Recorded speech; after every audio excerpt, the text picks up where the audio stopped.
हमारे साथ इस समय सचिन पायलट जी। भारत जोड़ो यात्रा 100 दिन पूरे किए। दौसा में जो दिखा वो अनप्रेसिडेंटेड था। उसके बाद अब ये यात्रा है कहा जाए और दिल्ली की ओर कूच कर गई है।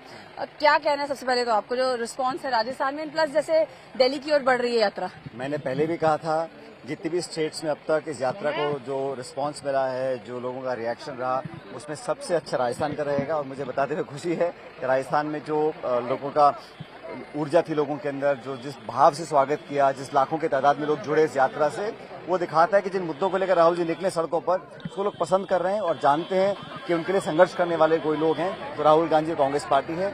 इस यात्रा ने एक इतिहास रचा है और मैं समझता हूं कि जैसे यात्रा और आप ऊपर जाएगी और लोगों में उत्साह बढ़ता रहेगा। कल हरियाणा जाएगी, उसके बाद दिल्ली, यूपी और फिर पंजाब।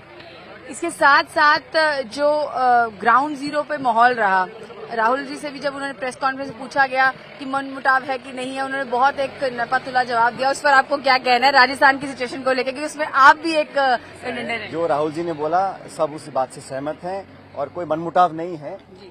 हमें लगता है कि हमारा सबका एक लक्ष्य है कि हम सरकार दोबारा कैसे रिपीट करें। राजस्थान में पिछले 30 सालों में लगातार एक बार भाजपा रहती है, फिर कांग्रेस रहती है, तो ये परिपाटी तोड़नी बहुत जरूरी है।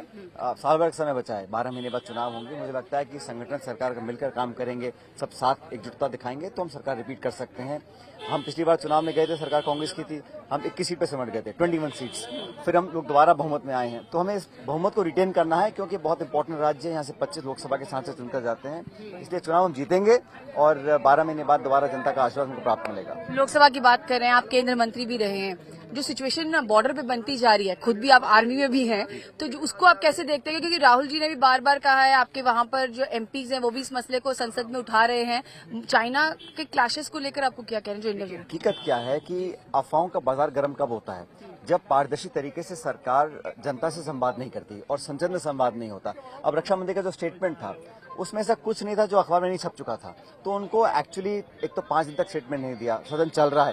तो ये जब से देश आजाद हुआ है, सदन के अंदर सरकार को तथ्य रखने पड़ते हैं और हम तो कहते हैं हम सेना के साथ हैं और सरकार के साथ हैं। अगर चीन को मुंहतोड़ जवाब देना है तो सब इसमें सबकी एक राय है, इसमें कोई दो राय नहीं है, लेकिन कुछ अंश छिपाना, कुछ ना बताना और लगातार इस प्रकार की घटनाक्रम कई महीनों से चल रहे हैं, कई साल हो गए, तो हम लोगों को स्टैंड लेना चाहिए। पूरा देश एकजुट है। हमारे वीर सैनिकों ने जो वीरता दिखाई है, जिस ताकत से उन्होंने वहां खदेड़ा है, उनको हम सबको गर्व है। लेकिन घटनाएं क्यों घट रही हैं, कूटनीति हम क्या कर रहे हैं और अगले कदम क्या होंगे, एक ट्रांसपेरेंट तरीके से संवाद बहुत जरूरी है। ये नेशनल इश्यू है, सिक्योरिटी का इश्यू है, इसमें कोई पॉलिटिक्स नहीं खेली जानी चाहिए। राहुल जी ने जो बोला चाइना पे, उस पर तो बीजेपी ने ताबड़तोड़ हमला उल्टा राहुल गांधी पे ही बोल दिया। आप लोग चाइना के साथ पार्टी को और राहुल जी को कनेक्ट कर दिया। बिल्कुल गलत तथ्य प्रस्तुत कर रहे हैं, इसमें कोई विवाद है ही नहीं। सिर्फ इतना है कि अगर हमारी सीमाओं पर अगर कहीं अतिक्रमण होने की गुंजाइश बनती है, उसको हम खत्म कैसे करेंगे? इतना बड़ा मुल्क है, 130 करोड़ की आबादी का देश है, पूरा दुनिया हमारे साथ है, फिर भी हम अगर संकोच करते हैं तो क्या कारण है?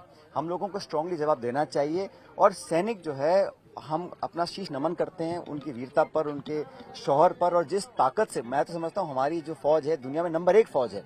लेकिन अगर कहीं इस प्रकार की घटना होती है, उसकी जांच होनी चाहिए, लोगों से संवाद होकर इसका समाधान ढूंढना चाहिए और एक कदम भी हमें पीछे नहीं हटना है। चाहे चीन हो, चाहे पाकिस्तान हो, कोई भी मुल्क हो, भारत की एकता, अखंडता, सुरक्षा के लिए हम सब एक हैं और एक रहेंगे। तो आप भी कह रहे हैं कि डिबेट होनी चाहिए, संसद डिबेट होनी चाहिए, इस पर संवाद होना चाहिए और क्यों ना हो, लेकिन इसमें आप आधे तथ्य बताएं, 5 दिन तक कुछ कहे ना, फिर बोले माइनर इंजरी थी, फिर लोग कह रहे हैं ज्यादा लोगों को, तो कहीं ना कहीं इसमें एक ट्रांसपेरेंट संवाद सरकार की तरफ से हो नहीं रहा, उसका हम सबको दुख है, खेद है। मेरा आखिरी सवाल है, करोड़ीलाल मीना जी बैठे हुए हैं, प्रदर्शन कर रहे हैं, वो कह रहे हैं राहुल जी को मैंने बोला है और आप लोगों पे बीजेपी भी हमला कर रही है, वो आप क्या करें? वो सब मामला सुलझ गया, सबसे बात हो गई और हमारी सरकार और पार्टी, हम लोग हमेशा संवाद में बिलीव करते हैं। किसी को कोई गिला शिकवा है, आके बात करें, हम सबको सुलझाएंगे। जो बीजेपी के हमले लोकल स्टेट वाले कर रहे हैं, उस पर आपको क्या कहना है? बीजेपी बेचारी आपस में इतनी उलझी हुई है, उन्हें पता ही नहीं करना क्या है, 4 साल से विपक्ष में है और मुझे बड़ा दुख है कि वो एक सकारात्मक विपक्षी भूमिका निभा नहीं पाए।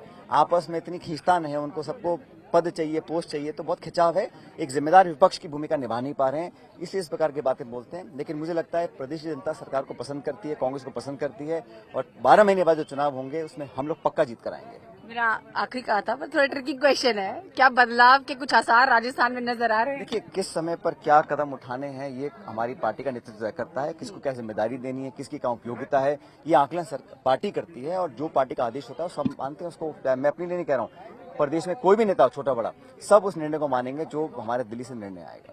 कुछ निर्णय आ सकता है? अब समय देखते हैं क्या बताता है आगे।